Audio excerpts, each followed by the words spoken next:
Hello everyone and welcome back to my YouTube channel with another useful and informative video.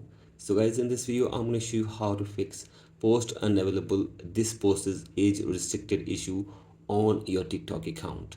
So guys, if you are trying to view a post on TikTok but you are facing this issue and you are unable to view the post or the reel, here I will show you how can you fix it.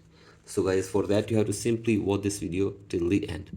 So guys, the very first solution for this problem is you have to simply turn off restricted mode in the settings of your device. So guys, you have to simply go to settings and then scroll it below and you have to go to screen time, and from here scroll it below and tap on content and privacy restrictions and turn off the toggle for content and privacy restrictions from here.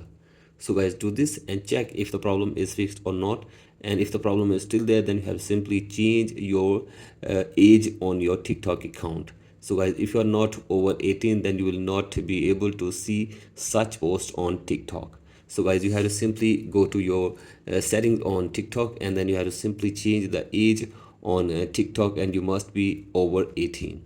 So guys, do this and check if the problem is fixed or not, and if the problem is still there then go for the next solution. That is, you have to simply go to the TikTok support section and then you have to simply report a problem and then you have to simply provide ID to update your age to the TikTok team. So guys, do this, and after this you have to simply make a request to the TikTok team that you are facing this problem, and then you have to simply explain this problem in a brief way, and hopefully they will try to fix this problem for you within 24 hours. And if you still face the same issue, then you have to simply create a new account and then you will be able to see such reels or content very easily on a new account, and you must be over 18 on the new account. So guys, do this, and after this hopefully your problem will be fixed. So guys, that's it for today's video. Hope this video helps you. Please like and subscribe to my YouTube channel as well. Thank you.